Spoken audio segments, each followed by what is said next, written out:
Mathrubhumi news big exclusive ആണ്. പൃഥ്വിരാജിന് ആദായ നികുതി വകുപ്പിന്റെ നോട്ടീസ്. കടുവ, ജനഗണമന, ഗോൾഡ് എന്നീ സിനിമകളുടെ പ്രതിഫലം സംബന്ധിച്ച കാര്യങ്ങൾ വിശദീകരിക്കണമെന്ന് ആദായ നികുതി വകുപ്പ്. ഈ സിനിമകളിൽ അഭിനേതാവ് എന്ന നിലയിൽ പൃഥ്വിരാജ് പ്രതിഫലം വാങ്ങിയിരുന്നില്ല. എന്നാൽ പാതി നിർമ്മാതാവ് എന്ന നിലയിൽ 40 കോടിയോളം രൂപ വാങ്ങിയെന്ന കണ്ടെത്തൽ സ്വാഭാവിക നടപടി മാത്രമെന്നാണ് ആദായ വകുപ്പ് പറയുന്നത്. രാഗിൻ വിവരങ്ങളുമായി ചേരുന്നുണ്ട്. രാഗിൻ, സ്വാഭാവികമായിട്ടും എമ്പുരാന് ശേഷം ഉണ്ടായിട്ടുള്ള ഒരു നടപടിക്രമങ്ങളുടെ ഭാഗമാണോ ഇതെന്നുള്ള സംശയമുണ്ടാകാം. അത്തരമൊരു നീക്കത്തിന്റെ കൂടി ഭാഗമാണോ, അതോ ഇത് പഴയ കേസാണോ? എന്തെല്ലാമാണ് പൃഥ്വിരാജിന് ആദായ നികുതി നോട്ടീസ് നൽകുമ്പോഴുള്ള വിശദീകരണങ്ങൾ? കഴിഞ്ഞ ദിവസം, അതായത് മാർച്ച് 29-നാണ് കൊച്ചി ആദായ നികുതി വകുപ്പ് ഓഫീസിൽ നിന്ന് പൃഥ്വിരാജിന് ഒരു നോട്ടീസ് പോയിരിക്കുന്നത്. അതിൽ പ്രധാനമായും പറയുന്നത് വരുന്ന ഏപ്രിൽ 29-നകം ചില കാര്യങ്ങൾ വിശദീകരിക്കണമെന്നതാണ്. അതായത് വരുമാനവുമായി ബന്ധപ്പെട്ട വിഷയത്തിലാണ് വിശദീകരണം നൽകേണ്ടത് എന്ന കാര്യം ആദായ നികുതി വകുപ്പ് വ്യക്തമാക്കുന്നു. അതായത് 3 സിനിമകൾ, ഗോൾഡ്, അതോടൊപ്പം തന്നെ ജനഗണമന, കൂടാതെ കടുവ, ഈ 3 സിനിമകളിലും പൃഥ്വിരാജ് അഭിനയിച്ചിരുന്നു. പക്ഷേ അഭിനേതാവെന്ന നിലയിൽ പണം വാങ്ങിയിരുന്നില്ല. മറിച്ച് പ്രൊഡ്യൂസർ എന്ന നിലയിൽ, ഒരു പാതി നിർമ്മാതാവ് എന്ന നിലയിൽ പണം വാങ്ങിയിട്ടുണ്ട്.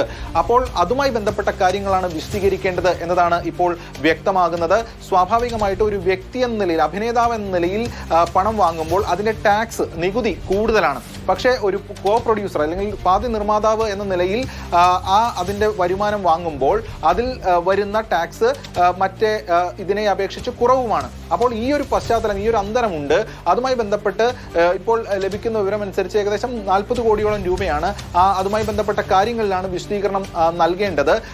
ഇത് IT വിഭാഗവുമായി നമ്മൾ ബന്ധപ്പെട്ടിരുന്നു. അത് സ്വാഭാവികമായിട്ടുള്ള നടപടി എന്നതാണ് IT വിഭാഗം വ്യക്തമാക്കുന്നത്.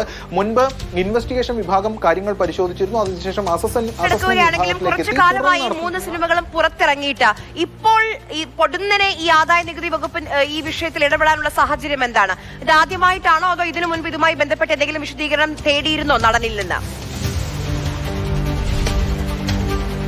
ഇതുമായി ബന്ധപ്പെട്ട് മുൻപും ചില വിശദീകരണങ്ങൾ തേടിയിട്ടുണ്ടെന്നാണ് IT വകുപ്പ് വ്യക്തമാക്കുന്നത്. സൂചിപ്പിച്ചതുപോലെ മുൻപിറങ്ങിയ ചിത്രമാണെങ്കിലും ഇപ്പോൾ നിലവിൽ ഒരു അസസ്മെന്റ് ഇയർ കടന്നു വരികയാണ്, അത് അവസാനിക്കുകയാണ്. ഈ ഘട്ടത്തിലാണ് ഇത്തരം കാര്യങ്ങൾ വിശദീകരിക്കണമെന്ന് ആവശ്യപ്പെട്ടുകൊണ്ട് നോട്ടീസ് നൽകിയിരിക്കുന്നതെന്നാണ് IT വിഭാഗം വ്യക്തമാക്കുന്നത്. നേരിട്ടോ അല്ലാതെയോ, ഇമെയിൽ മുഖേനയാണ് നോട്ടീസ് അയച്ചിരിക്കുന്നത്. നേരിട്ടോ അല്ലാതെയോ ഇക്കാര്യങ്ങൾ ബോധിപ്പിക്കണം എന്നതാണ് IT വിഭാഗം പറയുന്നത്. അവർ പങ്കുവയ്ക്കുന്നത് സ്വാഭാവിക നടപടിയാണെന്ന് പറയുമ്പോഴും ഇപ്പോൾ നിലവിൽ നിലനിൽക്കുന്ന ഒരു പശ്ചാത്തലമുണ്ട്. നേരത്തെ ഗോകുലം ഗോപാലിന്റെ കേസിലാണെങ്കിലും അത് മുൻപുള്ള ഒരു ഫെമ കേസാണ്. ആ ഫെമ കേസുമായി ബന്ധപ്പെട്ടാണ് ഇപ്പോൾ ഒരു നടപടി ഉണ്ടായിരിക്കുന്നത്.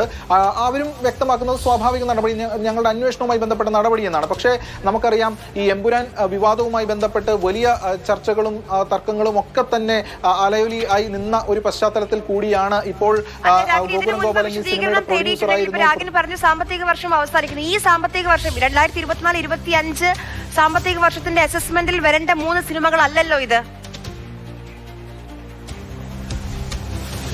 തീർച്ചയായും അതുമായി ബന്ധപ്പെട്ട കാര്യങ്ങളാണ് പറഞ്ഞത്. അത് ഒരു തുടർ പ്രോസസ് എന്ന നിലയിലാണ് കാര്യങ്ങൾ ചോദിച്ചിരിക്കുന്നത്. അത് ബോധിപ്പിച്ചാൽ മതി, അത് അദ്ദേഹം നേരിട്ട് ഹാജരാകേണ്ടതില്ല തുടങ്ങിയ വിശദീകരണങ്ങളാണ് IT വകുപ്പ്, ആദായ നികുതി വകുപ്പ് വ്യക്തമാക്കുന്നത്. പക്ഷേ ഇതിൽ ഇത്തരം ചോദ്യങ്ങൾ കൂടി അപ്പോൾ പ്രസക്തമാവുകയാണ്. അത് നേരത്തെ ഈ ഗോകുലം ഗോപാലിന്റെ കേസിലാണെങ്കിൽ ഫെമ വയലേഷനാണ്. അതായത് വിദേശത്ത് നിന്ന് ചിട്ടി സ്വീകരിച്ചിട്ടുണ്ട്, അതിൽ കോടിക്കണക്കിന് രൂപ പണം വന്നിട്ടുണ്ട്.